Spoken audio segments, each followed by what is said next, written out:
ఏడుకొండలవాడ వెంకటరమణ గోవింద గోవింద. రక్షోసురాణం కఠినోగ్రకంఠచ్ఛేదక్షరక్షోణితదిగ్ధధారం తం నందకం నామ హరే ప్రదీప్తం ఖడ్గం సదాహం శరణం ప్రపద్యే. కలియుగ ప్రత్యక్ష దైవం వెంకట విభుని యొక్క దివ్యమైనటువంటి వేట ఉత్సవం, పారువేట.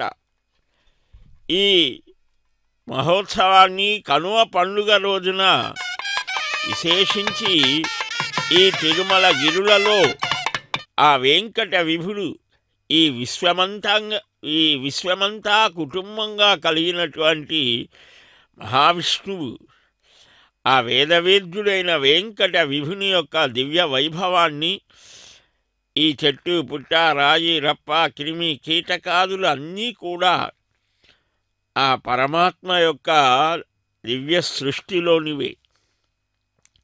అయితే ఇక్కడ ఒక విశేషమైనది ఉన్నది. ఈ ఉత్సవం ఒక సందేశాన్ని ఇస్తోంది. క్రూరమైనటువంటి అధర్మ ప్రవర్తన కలిగినటువంటి వాటిని శిక్షించాలి అని. అలాగా ఆ స్వామివారి యొక్క దివ్యమైనటువంటి తిరుమేనిని దర్శిస్తూ ఈ ప్రకృతిలో ఇది ఒక అరణ్యం. ఆ అరణ్యంలో సాధువు స్వభావం కలిగినటువంటివి ఉంటాయి, క్రూరమైనటువంటివి ఉంటాయి. అన్నిటినీ కూడా సరైన స్థితిలో నిలపడమే ధర్మ సంస్థాపనాయ సంభవామి యుగే యుగే కృష్ణావతారంలో చూపించారు. మృదువు క్రూరము ఇవన్నీ కూడా ఆయన సృష్టిలోనివే. అయినప్పటికీ కూడా ఈ సృష్టిలో సాధు జంతువులని, క్రూరమైన వాటిని రెండింటినీ కూడా సమస్థితిలో ఉంచడం కోసం క్రూరత్వాన్ని నియమించడం అనేటువంటిది పరిపాలకుల యొక్క ధర్మం. ఈ సమస్త ప్రపంచానికి అధ్యక్షుడు ఆయనే కనుక ఇక్కడ క్రూరత్వాన్ని, మనుష్యులలో ఉండేటువంటి క్రూరత్వాన్ని, అధార్మిక ప్రవర్తనని, అక్రమ స్థితిని తొలగించి సక్రమమైన స్థితిలో నిలపడం కోసం ధనుర్ధారి అయి, శంఖచక్ర గదాధారి అయి, కట్టిన కంఠపరులు ఘనభుజకీర్తులు, కట్టాని ముత్యాల సింగారనామము నెట్టన శ్రీవెంకటేశ నీకు కర్ణపత్రములు, అంటే శిరస్సు మీద నమరే కిరీటము. ఇలాగా చక్కని సొంపైనటువంటి దివ్య రూపాన్ని దర్శించాడు. కనకపు పాదములు, గజ్జలు నంజలును, ఘన పీతాంబరము, పైకట్టు కటారి, మనసి ఒడ్డానపు మొగముల మొలనూలు, వనర నాభీకముల ముందర బంధములు, గరిమ వరదహస్త కటిహస్తములను, సరసనెత్తిన శంఖచక్ర హస్తములు, ఉరముపై కౌస్తుభ మొప్పగు హారములు. ఇలాగ చెప్తాడు. ఈ దివ్యదేహం తెల్ల తామర వంటి నేత్రాలతో, ఆ పరంధాముడు గజ్జలు అంజేలతో విరాజిల్లేటువంటి పాదాలు, నిగనిగ కాంతులతో మెరిసేటువంటి కఠారి, అదే నందక ఖడ్గం. ఇక్కడ శ్రీనివాసుడిగా, శ్రీకృష్ణస్వామిగా సంభవామి యుగే యుగే, యుగ యుగాలలో కూడా అధర్మ ప్రవర్తన కలిగినటువంటి వాటిని శిక్షించడం కోసం అవతరిస్తాను అని ప్రతిజ్ఞ చేశాడు. అందుకనే ఈ క్రూర మృగాలను వేట, ఈ మృగయా వినోదమని పేరు, దూదము, ఇవన్నీ కూడా నిషేధించిన పంచవ్యసనాలలో, సప్తవ్యసనాలలో ఒకటి. కానీ సక్రమమైన రీతిలో ఉంటే అది సమాజానికి క్షేమాన్ని కలిగిస్తోంది. క్రూర మృగాలను, అదిగో ఆ ఖడ్గం, నందకం అనేటువంటి ఖడ్గం అది. ఆ ఖడ్గాన్ని ధరించి స్వామి ఒక అద్భుతమైనటువంటి స్వరూపంగా దర్శనమిస్తాడు. శ్రీ శ్రీనివాస పరదైవతన్న, శ్రీ శ్రీనివాస పరమంధనన్న, శ్రీ శ్రీనివాస కులదైవతన్న, శ్రీ శ్రీనివాస పరమాగతిన్న అని ఆ కిరీటాన్ని ధరించడం కూడా ఆ అద్భుతమైన కిరీటం ఒక విశిష్టం. ఖడ్గము డాలు ధరించి శంఖచక్రాలను ధరించినటువంటి ఒక అపూర్వమైనటువంటి తేజస్సుతో అందరం నమస్కరిద్దాం. అనంత కాలగమనంలో శ్రీ స్వామివారి లక్ష్యమైన దుష్ట శిక్షణ శిష్ట రక్షణ కార్యక్రమాల్లో పాల్గొనుటూ ఆ నందకం అద్భుతమైనటువంటి స్థితితో ఉంటుంది. అనంతకాల గమనంలో దాగి ఉన్నటువంటి జరిగినటువంటి ఆ స్వామి యొక్క లీలల్ని మహిమల్ని సన్నిహితంగా దర్శించింది, స్వయంగా పాలు పంచుకున్నది అని పరమాత్ముడు పరమపురుషుడు పరికింపగ కృపాలుడు తిరువేంకటేర్తిం శ్రియః కాంతాయ కళ్యాణ నిధయేర్థినాం శ్రీవేంకట నివాసాయ శ్రీనివాసాయ మంగళం.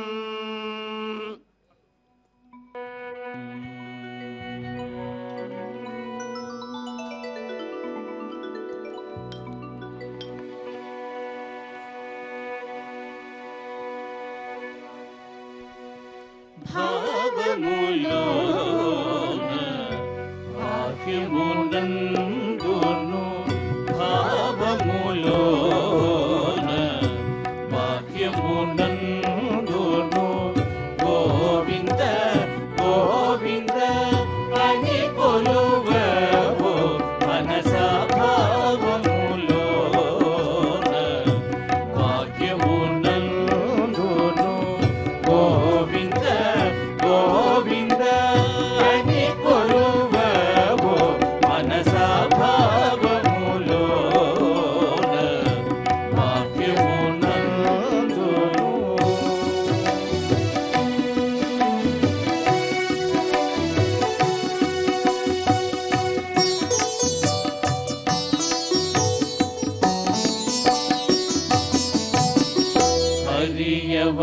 హరియవతారములే అఖిల దేవతలు హరిలోనివే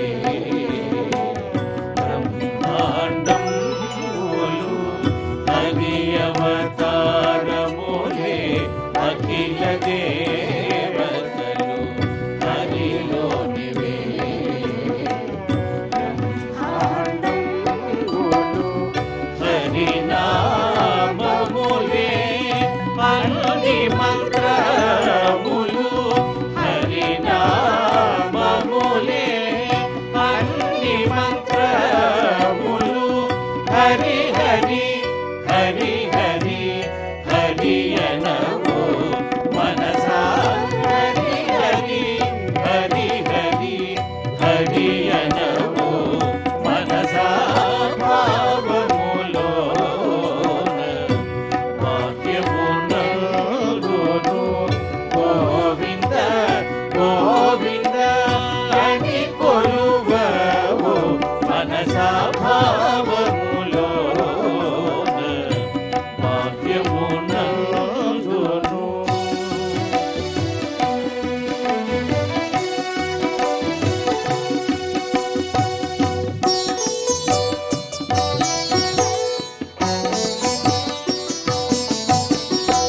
విష్ణుని మహిమలే విహిత కర్మములు విష్ణుని పొగడే వేదంబులు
అచ్యుతుడితడే ఆదియు అంత్యము అచ్యుతుడే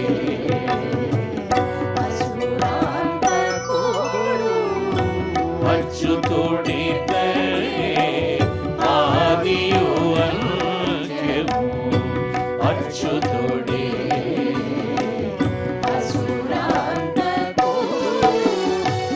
అచ్యుతుడు శ్రీ వెంకటాద్రి మీద నిధి అచ్యుతుడు శ్రీ వెంకటాద్రి మీద నిధి అచ్యుత అచ్యుత శరణనవు మనసా అచ్యుత అచ్యుత శరణనవు మనసా భావములో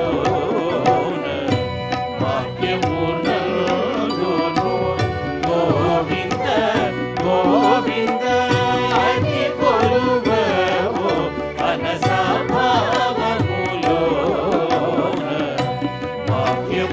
వాక్యమునందును గోవింద గోవింద అని కొలువవు మనసా భావములో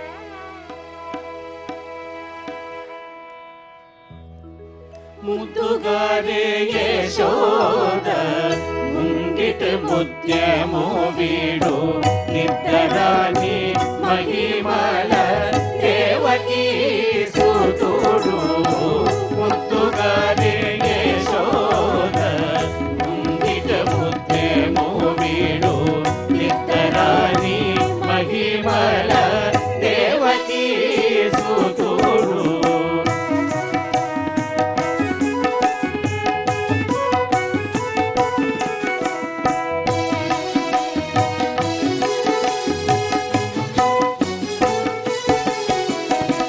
అంతగింత కొల్లేదల అరచేతి మాణికము అంతమాడి కంసుని పారివజము అంతగింత కొల్లేదల అరచేతి మాణికము అంతమాడి కంసుని పారివజము కాంతుల మూడు లోకాల గరుడ పచ్చ పూస కాంతుల మూడు లోకాల గరుడ పచ్చ పూస చింతల మాలోనున్న చిన్ని కృష్ణుడు చింతల మాలోనున్న చిన్ని కృష్ణుడు చింతల మాలోనున్న చిన్ని కృష్ణుడు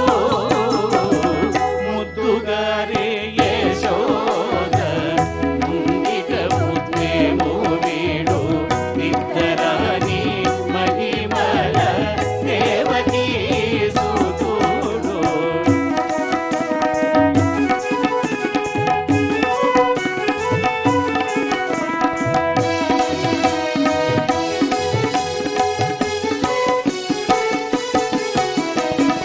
రతికేళి రుక్మిణికి రంగు మోవి పగడము విధి గోవర్ధనము గోమేధికము రతికేళి రుక్మిణికి రంగు మోవి పగడము విధి గోవర్ధనము గోమేధికము సతమై శంఖ చక్రాల సంద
చూడరమ్మ సతులాల శోభాన పాడరమ్మ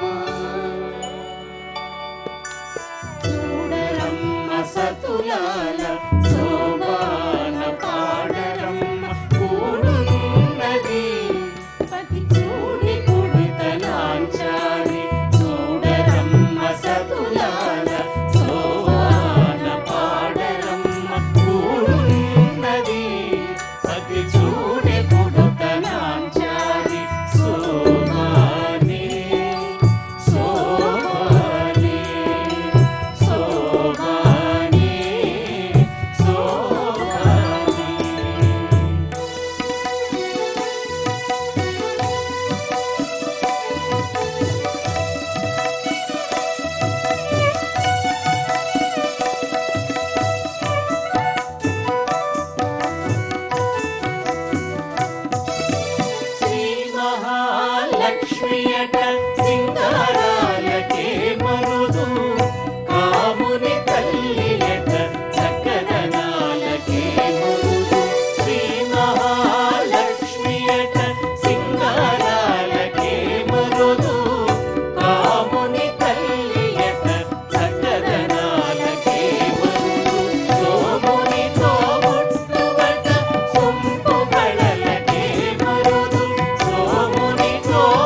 పచ్చని ప్రకృతి పరవశించేటువంటి పరమ పావనమైనటువంటి దివ్యధామం వెంకటాచల మహాక్షేత్రంలో అత్యద్భుతమైనటువంటి ఈ కనుమ పండుగ రోజున కన్నుల పండువగా చక్కని గోరక్షణ చేయటానికి శ్రీవారు స్వయంగా వ్యాఘ్రాది పరమ క్రూరమైనటువంటి మృగాలను వేటాడటం కోసం భక్తులను అలరింపజేయడం కోసం అనుగ్రహించడం కోసం స్వయంగా తానే ఈ కార్యక్రమంలో పాల్గొనడం జరుగుతోంది. అహింసా పరమో ధర్మ ధర్మహింస తథైవచ అని మనకు మహాభారతం చెప్తోంది. అహింస సర్వోత్తమ ధర్మం మనకు తెలిసినది. కానీ ధర్మం కోసం జరిగేటువంటి హింస కూడా విశేషమైనదే అని కూడా చెప్తారు. కాబట్టి ఈ ధర్మాధర్మ వీటి యొక్క ఘర్షణ అనేది ఎప్పుడూ ఉన్నటువంటిదే. ధర్మ సంస్థాపకులు శ్రీనివాసస్వామి ఈ కలియుగంలో దుర్మార్గ ప్రవృత్తి కలిగిన వారందరికీ కూడా తాను ఖడ్గధారినై ఉన్నానని గుర్తు చేస్తూ ఉన్నారు.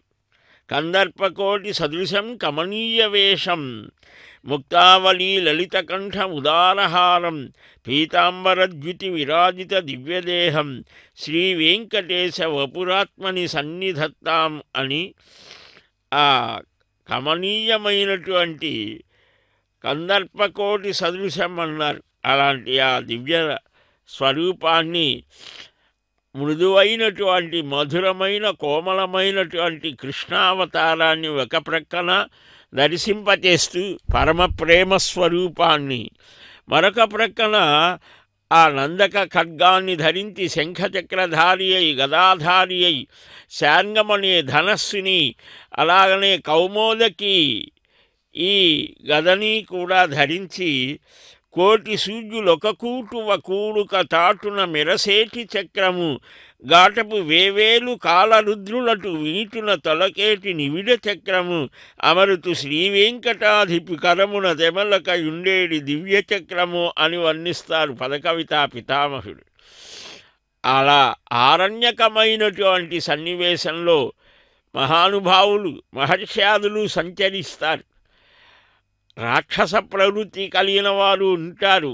ఇక్కడే మనం వివేకంతో జాగ్రత్తగా ఆలోచించి ఈ సత్పురుష రక్షణ చేయాలి, ధర్మ సంస్థాపన చేయాలి అని మనకు చెప్పడం జరుగుతుంది. అదిగో ఆ గదాధారి అయిన వెంకటాద్రి గదాధరుడు శంఖ చక్రాలని స్ఫురత్ సహస్రార శిఖాతి తీవ్రం సుదర్శనం భాస్కరకోటితుల్యం సురద్విషాం ప్రాణ వినాశి విష్ణో చక్రం సదాహం శరణం ప్రపద్యే అని కోటి సూర్యప్రభాభాసమానమైన దివ్య తేజస్సుతో జ్యోతిశ్చక్రమటది. ఇదే భావంతో పదకవితా పితామహుడు కూడా కీర్తిస్తాడు. దుర్వాసో దృష్టిగోచరాయ నమః అంబరీష వ్రత ప్రీతాయ నమః మహాకృత్తి విభంజనాయ నమః కాళసర్ప భయాంతకాయ నమః అని సుదర్శన భగవానుని నామాలతో శ్రీనివాసుని అర్చిస్తారు. తులసీ దళాలతో సహస్రనామార్చన చేస్తారు. ఈ నామాలు దానిలోవి. ఇలాగా స్వామి యొక్క దివ్యమైనటువంటి వాత్సల్యాన్ని భక్తుల పాలిట చింతామణి అయినటువంటి స్వామి శ్రీవారి అభీష్టానుసారం సంవత్సరం పొడవునా తిరుమలకు వచ్చేటువంటి యాత్రికులను వారి యాత్ర ప్రారంభమై సంపూర్ణమయ్యేంత వరకు కంటికి రెప్పలాగా రక్షిస్తాడు పరమాత్మ. ఇలా ఆ స్వామి యొక్క దివ్య వైభవాన్ని మనకందరికీ గుర్తు చేస్తూ స్వామి యొక్క స్వాధీనంలో ఉన్నటువంటి ఈ వెంకటాచల మహాక్షేత్రం ఇదంతా కూడా అద్భుతమైన రామణీయకమైనటువంటిది. మనకు పండుగ పరమ పవిత్రమైన సందేశాన్ని ఇస్తోంది. 3 రోజులు కూడా సూర్యారాధన, అలాగనే పెద్దలని చక్కగా స్మరించుకోవడం, పశువులని పూజించడం, వీటితో పాటు ఇలాగా ధర్మ సంస్థాపన చేయడం కూడా భగవానుని యొక్క లక్ష్యాలలో ఒకటి కనుక అదిగో సాధు స్వరూపాలుగా జింకలు మనకు కనిపిస్తాయి. క్రూరమూర్తులుగా పులులు, పులులు, సింహాలు కనిపిస్తాయి. ఈ రెండు కూడా అరణ్యాల్లోనే నివసిస్తాయి. జనారణ్యంలో కూడా అలాగనే రాక్షస ప్రవృత్తి కలిగిన వారు ఉంటారు, పరమ సాధుమూర్తులు ఉంటారు. మరి సాధువులని రక్షించాలి కదా. సాధు రక్షణ చేయాలంటే దుష్ట శిక్షణ చేయవలసినది. అదే కృష్ణావతారంలో పాండవులని మమ ప్రాణాహి పాండవాహ, నా ప్రాణసములు పాండవులు అని దుష్ప్రవృత్తితో పెద్ద సైన్యాన్ని సేకరించి భీష్మ, ద్రోణ, కృప, అశ్వత్థామాది మహావీరులు ఎందరో అనేక రకాలుగా మభ్యపెట్టి ప్రలోభపరిచి రకరకాల స్థితులతో తన వెంట నిలుపుకున్నాడు దుర్యోధనుడు. అయినప్పటికీ కూడా ధర్మానికి విజయమే అనేది మనకు మహాభారతం నేర్పించే గుణపాఠం. ధర్మాన్ని అనుసరించాలి, ధర్మాచరణ చెయ్యాలి, ఆ ధర్మం వెంట నిలబడాలి, ఆ ధర్మాన్ని గెలిపించాలి. ఎలా గెలిపించాలో కృష్ణుడుగా చూపించాడు. ఎలాంటి వారికి అలాంటి స్థితిలోనే సమాధానం చెప్పవలసి వస్తోందని కూడా మహాభారతంలో మనకు వస్తుంది. శ్రీకృష్ణుని మాటల్లోనే అది ద్యోతకమవుతుంది. కాబట్టి ప్రస్తుత కాలంలో కూడా ఈ ధర్మం అనేది వేదం చెప్పినటువంటి ధర్మాన్ని అనుసరించి, ఆచరించి, విశ్వసించి దాన్ని గ్రహించేటువంటి దాదాపు 120 కోట్ల మంది ఈ సనాతన ధర్మాన్ని ఆచరించేవారు ప్రస్తుతం ప్రపంచంలో దాదాపు 15-20 దేశాలలో కూడా అంతర్జాతీయంగా కూడా ఉన్నారు. వారందరూ కూడా మన సనాతనమైనటువంటి ధర్మాన్ని చక్కగా అవగాహన చేసుకొని ఆచరిస్తూ మన ధర్మానికి విఘాతం కలిగించేటువంటి వారిని ఎదుర్కొని ఆ ధర్మ సైన్యంగా శ్రీనివాస స్వామి వారి యొక్క ఆ ధర్మ సంస్థాపన కార్యక్రమంలో మనవంతు భాగాన్ని కూడా వహించాలి అని కూడా శ్రీవారి పార్వేట ఉత్సవంలో ఒక సందేశాన్ని ఇస్తున్నారు శ్రీనివాస స్వామి. కనుక అలాగ సత్పురుషులైనటువంటి వారిని దుర్వాసో గర్వభంజనాయ నమః అని కూడా చూపిస్తారు. అంబరీష చక్రవర్తి మహానుభావుడు, కేవలం భగవన్నామైకనిష్ఠుడు, నిరంతరం ఆ భగవద్ ఆరాధనలోనే కాలాన్ని గడిపేటువంటి వారు, యోగ శక్తులతో గర్వ భావనతో గొప్ప స్థితిని పొందినటువంటి వాడైనా సరే ఇలాగ అధర్మమైన స్థితిలో ఉంటే ఆయన దగ్గరకే వెళ్ళి శరణాగతి చేసినా కాదు నేను కాదు, ఆ అంబరీషుడి దగ్గరకే వెళ్ళు, ఆయన కాళ్ళ మీద పడమన్నాడు. ఇది పరమాత్మ యొక్క అద్భుతమైనటువంటి భక్త వాత్సల్యానికి ఒక చిహ్నం. భక్తుడే తనకు ప్రాధాన్యత అని చూపించాడు. భక్తి అనంటే కేవలం ఆ భగవానుని స్మరణ చేయటం ఇదే కాదు, ఆయన తత్వాన్ని కూడా, భగవానుని తత్వాన్ని కూడా గ్రహించి, భగవానుని తత్వం ఏమిటి అంటే తానే స్వయంగా చెప్పాడు 700 శ్లోకాలలో. భగవానుని గీత కదా. ఎవరెవరు ఏ విధమైన ప్రవృత్తి కలిగి ఉంటారు, దైవీ గుణాలు ఏమిటి, ఆసురీ గుణాలు ఏమిటి, ఈ ఆసురీ గుణ సంపత్తి కలిగినటువంటి వారి లక్షణాలు ఏమిటి, దైవీ గుణాలు కలిగినటువంటి వారు ఏమిటి, ఈ దైవీ గుణాలు కలిగినటువంటి వారు అద్వేష్ట, సర్వభూతానాం మైత్ర, కరుణ ఏవచ, ఇలాగ మైత్రీ భావనతో ఉండేటువంటి సర్వ ప్రాణుల మీద, సర్వ మానవుల మీద కూడా మిత్రభావాన్నే ఉంచుతారు. కానీ అవతలి స్థితిలో అలాంటి ఆ భావన లేకపోతే వీడు వ్యర్థజీవిగా మిగిలిపోతాడు, హింసించబడతాడు. కనుక పరమాత్మ యొక్క ఆ అవతార కార్యక్రమంలో ఈ ధర్మస్థాపనలో అనివార్యంగా ఒక శరీరానికి ఒక అంగంలో ఏదో ఒక స్థితి ఏర్పడింది, అది తీసివేయవలసి వస్తుంది, లేకపోతే అసలు శరీరానికే ప్రమాదం కలుగుతుంది.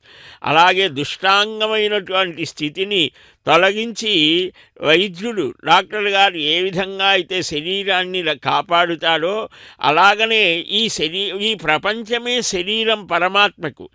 ఈ శరీర స్థితిలో ఉండేటువంటి శరీర ధర్మము అని మనకు చెప్తారు విశిష్టాద్వైతంలో. కనుక ఈ శరీరానికి ఏ విధమైన స్థితి కలిగినా దాన్ని రక్షించవలసిన పరమాత్మ అనుగ్రహిస్తాడు అని.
వెంకటేశ గోవింద భక్తవత్సల గోవింద శరణాగత విధ గోవింద కరుణాసాగర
శ్రీనివాసస్వామి తన పూర్వావతారమైనటువంటి శ్రీకృష్ణ దివ్యావతారంతో బయలుదేరడం మనమంతా వీక్షిస్తున్నాం. అన్నమయ్య వంశీకులను చక్కగా అనుగ్రహించారు. అలాగనే ఇప్పుడు ఆ దేవదేవుని యొక్క దివ్య సన్నిధానంలో చక్కగా ఒక కార్యక్రమాన్ని నిర్వహించబోతూ ఉన్నారు. ఆ అద్భుతమైనటువంటిది, ఆశ్చర్యకరమైనటువంటిది ఈ కొండలో ఏ విధమైన స్థితులు ఉన్నా అవన్నిటినీ కూడా స్వామివారు తన అంతరంగ భక్తుడు సర్వసైన్యాధ్యక్షులైనటువంటి విశ్వక్సేనుల వారితో సంప్రదించి సర్వాన్ని రక్షిస్తాడు అని మనకు వెంకటాచల మహాత్మ్యంలో ఎన్నెన్నో ఉదాహరణలు మనకు కనిపిస్తాయి. అదిగో స్వామివారు ఖడ్గాన్ని ధరించి గదాధారి అయి దుర్మార్గ ప్రవృత్తిని మనలో కూడా కామ క్రోధ లోభ మోహ మద మాత్సర్యములు అనేటువంటి 6 శత్రువులు ఉన్నారు. వీటి మీద కూడా ఆయన దాడి చేసి మనలో ఉన్నటువంటి ఆ దుష్ప్రవృత్తిని తొలగించాలి అని కూడా మనం ప్రార్థన చేయాలి పరమాత్మని. ఆ పరబ్రహ్మ వేద శిఖరాలలో విహరించేటువంటి ఆ వేదవేద్యుడు వెంకటాచలంలో ఈనాడు పార్వేట మంటప సన్నిధానంలో జరిగేటువంటి ఒక అపూర్వమైనటువంటి సన్నివేశం. అదే ఈ వేటాడేటువంటి దృశ్యం. దుర్మార్గమైన దుష్ట మృగాలు భక్తులని బాధించకుండా ఒక హెచ్చరిక చేయడం అని సాంకేతికంగా కృష్ణావతారంలో ఆయన చేసినటువంటి ప్రయోగాలు చాలా అద్భుతంగా భారతం అభివర్ణిస్తోంది.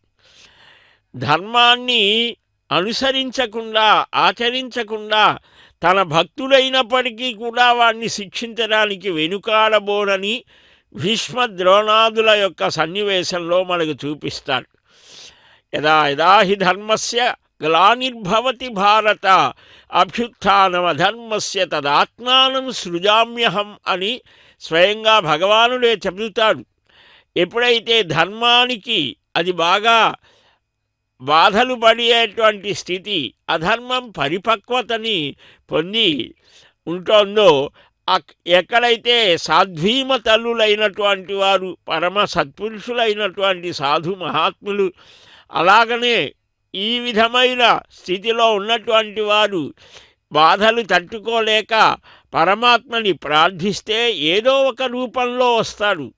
ఏదో మనకు కనిపించే రూపాల్లోనే అని లేదు, ఏ రూపంలో అయినా వచ్చి ధర్మాన్ని స్థాపిస్తాడు అని. అది పాపం పండాలి, పక్వానికి రావాలి. అంతేగాని మనకు బాధ కలిగినప్పుడు ఏది రక్షించలేదే అని కాదు. అది అవివేకం అవుతోంది, అజ్ఞానం అవుతోంది, అహంకారం అవుతోంది.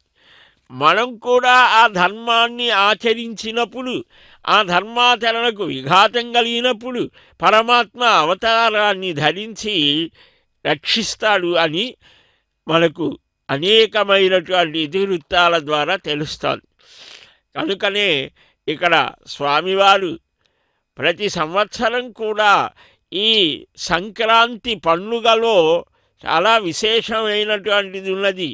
ఈ సంక్రమణం ఈ ఒక క్రొత్త చైతన్యాన్ని కలిగిస్తోంది అని. ఆ క్రొత్తదైనటువంటి చైతన్యం ఏమిటంటే ధర్మాచరణమే. అటు ధర్మాచరణలో సర్వులు కూడా పాల్గొనేట్టుగా చేసేటువంటిది. అలాంటి ఆ స్థితిని మనకు కలిగిస్తూ గోవర్ధన గిరిధారి ఆ కొండల కోనేటి రాయుడు కృష్ణావతారంలో రాశీభూతమైనటువంటి ఆ గోవర్ధన పర్వతాల్లో తాను అక్కడ నిలిచి మరలా ప్రత్యేకంగా నిలిచి అదిగో మనల్ని చక్కగా రక్షించే ఈ పర్వతం గోవర్ధనం, గోవులు గోపాలులు వేద సంపన్నులైనటువంటి వారు మహానుభావులు, వీరే మనకు రక్షకులు అని ఆ గోపాలుల చేత అర్చింపచేసి తానే ఆ రూపంలో ఉండి అన్నిటినీ స్వీకరించి నిలిచాడు అని కూడా వస్తాడు. దాన్ని సహించలేక ఇంద్రుడు రాళ్ల వర్షాన్ని కురిపిస్తే 7 రోజులు అలాగనే ఆ పర్వతాన్ని గోవర్ధన పర్వతాన్ని అలాగ ధరించి దాని క్రిందకు అందరినీ రమ్మని ఆహ్వానించి నిలిపి అందరినీ రక్షించాడు. ఆ సమయంలోనే గోవింద అనేటువంటి నామం స్వామివారికి సంప్రాప్తమవుతోంది. గోవులకు గోపాలులకు సర్వులకు కూడా నీవే రక్షకుడవయ్యా శ్రీనివాస వెంకటేశ అని శ్రీకృష్ణ అవతారంలో చేసిన ఆ అద్భుతమైనటువంటి ధర్మరక్షణ సన్నివేశాన్ని ఇక్కడ మనం స్మరించుకుంటూ మనం కూడా ధర్మాచరణ చేస్తూ స్వామి ఈ ధర్మాచరణలో మాకు తగిన శక్తిని ప్రసాదించు, ఆచరించడంలో నీ సైన్యంగా నీతో పాటు నీ అడుగు జాడల్లో నడిచి నీ తత్వాన్ని గ్రహించేటువంటి శక్తిని మాకు ప్రసాదించు అని వేడుకోవాలి. పరమపురుషుడు గోపాల బాలుడైనాడు అని పదకవితా పితామహుడు కీర్తిస్తాడు.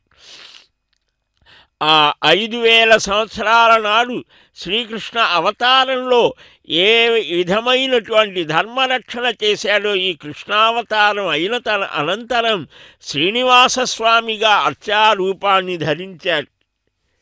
ఇక్కడ కూడా అనేక సన్నివేశాలలో పద్మనాభుడు అనేటువంటి మునిని రక్షిస్తాడు. చక్రతీర్థ వృత్తాంతంలో మనకు కనిపిస్తాడు. అలాగనే ఆ మహానుభావుడు శ్రీనివాస స్వామి వారు వృషభుడు అనేటువంటి వాడిని శిక్షించాడు. అతనే కోరుకున్నాడు ఎలాగ ధర్మస్థాపన చేస్తాడు, ఆ ధర్మాన్ని చక్కగా రక్షించడం. ధర్మో రక్షతి రక్షితః.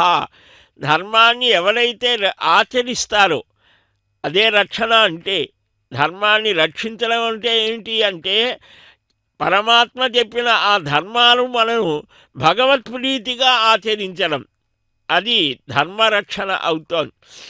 అలాగా ఆ ధర్మాచరణ చేసినప్పుడు వచ్చే ఆటంకాలని పరమాత్మ తొలగిస్తాడు. కనుకనే ఇక్కడ అదిగో సన్నద్ధమై ఖడ్గాన్ని లాలుని ధరించినటువంటి స్వామి యొక్క సుందరమైనటువంటి సౌకుమార్య రూపం, బాలరూపం ఒక ప్రక్క, చక్కగా వీరరస రౌద్రస్ఫూర్తితో ఉంటాడు. నవనవోన్మేషమైనటువంటి స్ఫూర్తితో స్వామి, అది కూడా ఒక ప్రక్క దర్శిస్తాడు.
నవనీత చోర గోవింద గోవింద హరి గోవింద గోకుల నందన గోవింద గోవింద శ్రీ వెంకటేశ గోవింద శ్రీనివాస గోవింద శ్రీ వెంకటేశ గోవింద